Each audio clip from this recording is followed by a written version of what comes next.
like that. What player who was striving for greatness wasn't confident? And so I love it. And I probably would also use the number one pick on him. Certainly before the tournament started, I would have used the first overall pick on him. The Aaron Fox, though, you know, the question is he quite athletic and explosive enough for an NBA which rewards primary ball handlers who can get to the paint consistently?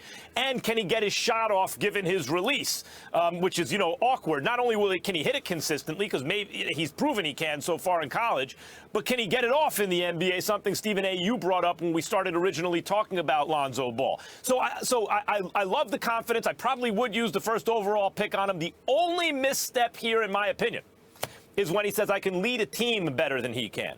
Because the way it comes off, and he quickly said to take nothing away from him, et cetera, but you don't want to go at someone else. You just want to talk about yourself.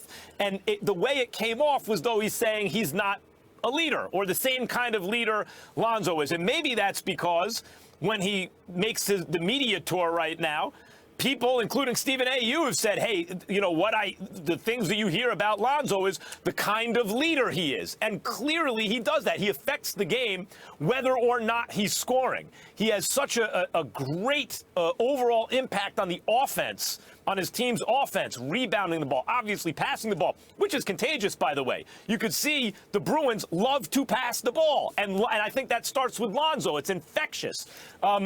So absolutely tremendous, love the confidence. Maybe not the kind of sideways shot at Fultz about his leadership. Even if he didn't intend it that way, I thought it came off that way a little bit. Forget about points, rebounds, assists, blocks, and all those crude kind of measures. When you dig deeper, what's his effect on the Lakers? Well, his effect is they're more efficient.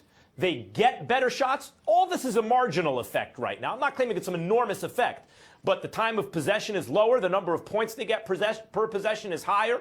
Their defense on the pick and roll is better. The quality of shots they get is better. The percentage of time they make those higher quality shots is a little better. Again, all these numbers are marginal, but it's a positive effect. And here's the kicker, Stephen A. He's 20 years old and was a one-and-done player. So if a 20-year-old one-and-done point guard has a net positive effect on every aspect, basically, of your offense and also in key aspects of your defense, how do you think he's going to be at 25?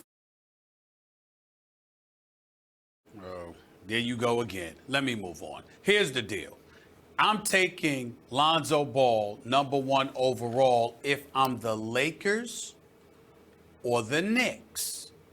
Two teams who desperately need point guards. But in the case of the Lakers, he would be box office because of his Cali roots and, of course, UCLA starring there. Outside of that, I'm not so sure. Fultz is a guy that can go get it. Josh Jackson is something special. These are guys I'm going to consider ahead of Lonzo Ball if I'm any other team. Why? Because Lonzo Ball needs help. Those other two dudes can go get it themselves. Now, he is right, though, and this is what I agree with his statement about. He is known as a leader and a floor general. Fultz is known as a scoring machine. He goes and gets it. Now, unfortunately, he played for a team that was 9-22, okay? Now, he had 5 30-point-plus games, and he had 12 25-plus point games overall. So this dude is a scoring machine. He can go get it, and we can respect that. But at the same time, if Lonzo wasn't specific with what he had said, I would have a problem with it. The fact that he specifically acknowledged that these dudes are prolific scorers, but where he comes in is his leadership.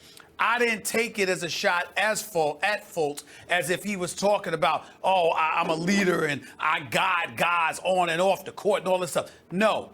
Lonzo Ball is considered to be a floor general. He's considered to be somebody you can give the ball to and say, run my offense for me and be an orchestrator, while Fultz is looking for his shot.